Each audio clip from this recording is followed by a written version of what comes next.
No, the title of this video is not clickbait. This is real. The story, the adventure, every bit of laughter, pain, and struggle we've endured through the journey to get here, to this point. What if I told you it was all a lie? That our happy-go-lucky rubber lad, the man who wants nothing more but to be the freest in the whole world, might be the farthest from that of anyone in the whole story. This is your last chance to click away. After this, there is no turning back. You will never unsee what you're about to see. You take the blue pill, this story ends. You wake up in your bed and you see this straw-hatted hero become the king we all wanted him to be. Or, well, you know where this goes. So, are you with me? Good. Then this, dear viewer, is the truth of One Piece's darkest theory. Why Luffy isn't free. To understand the twisted revelations that have recently come to pass in the series, however, we're going to have to go back, and not just a little bit. No, we have to rewind all the way back to Chapter 1. And here we meet the person who would go on to be our protagonist for well over 20 long years, Monkey D. Luffy. And at this point in his life, he's just an innocent child without much concept of the world around him. Sure, he's still headstrong and brazen, but much more in a childish way. In his early life, he was a notorious crybaby and wasn't even really much of a fighter. A person seemingly without any greater goal than just to be happy with his friends. His only real ambitions in life being to set sail and become a member of the Red Hair pirate crew. And not for some greater cause or to conquer the seas, but just to go on an endless trip around the world, led by a man who he called his friend. A hero of great stature in the eyes of a child, but in reality one of our soon-to-be 4 emperors of the sea, Shanks. Honestly, it's a goal not so far-fetched in the mind of a child. But why then, at some point, did this simple-minded goal change from following his friend to becoming a king? Yeah, if you've been following along, maybe to your surprise, Luffy wasn't after the title of king in Chapter 1. At least, not right away.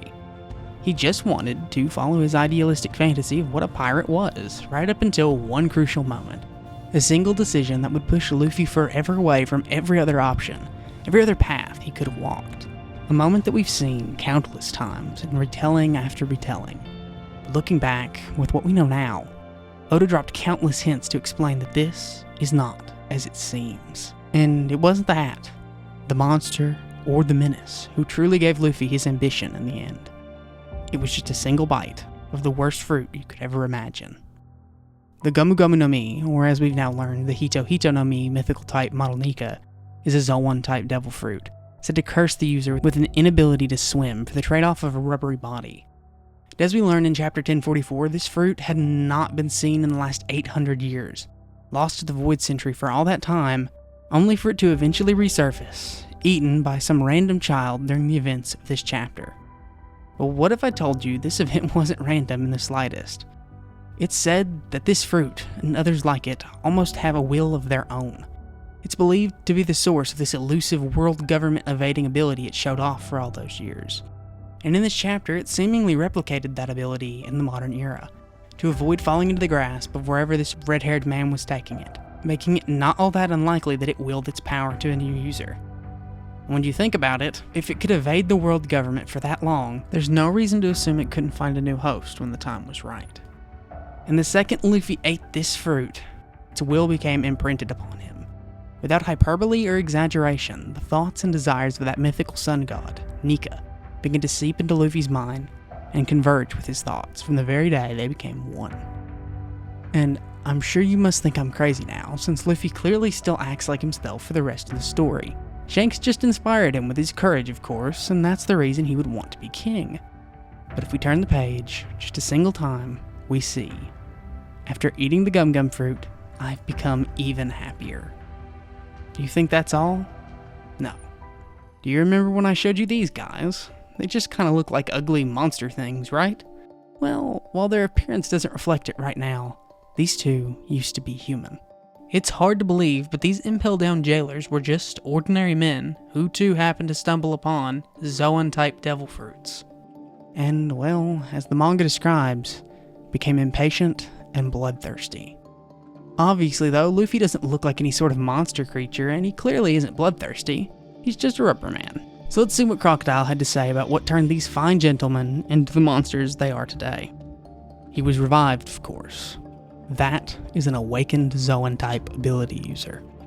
Their abnormal resilience is their strong point. Now, who does that sound like?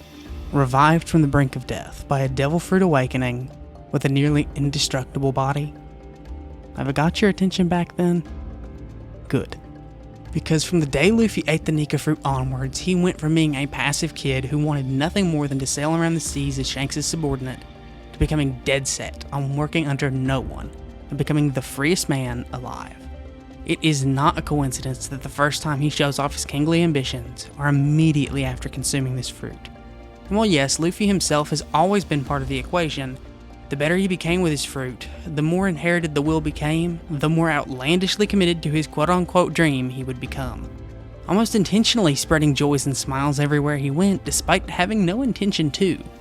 During Arlong Park, Alabasta, Ines Lobby, and even Marineford, Luffy was just fighting to protect his friends, but good things happened unintentionally.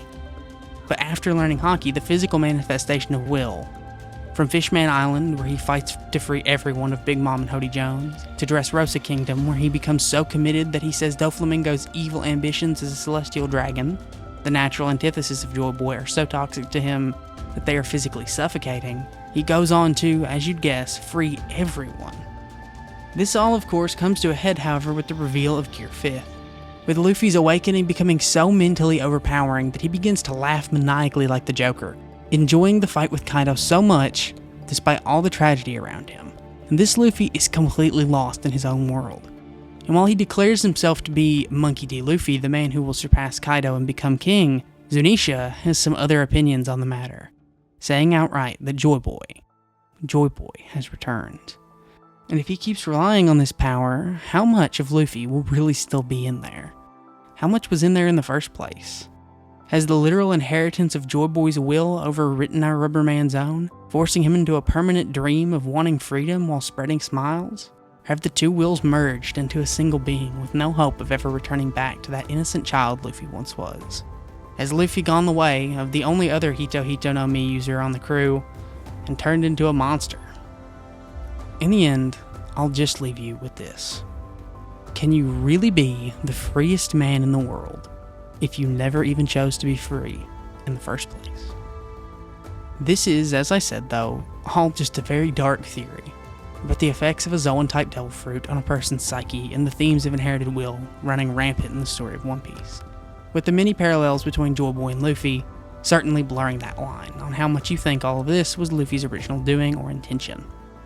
But I know that this is new for our channel, so tell me down below if you liked it, and if you did, maybe we'll mix in a theory once a month or something. Also, today's my birthday, so if you haven't subscribed yet, maybe do that. It would definitely be a nice gift, but a share or like is definitely appreciated too. Just make sure to comment if there's a series or topic you'd like to see in the future while you're down there though.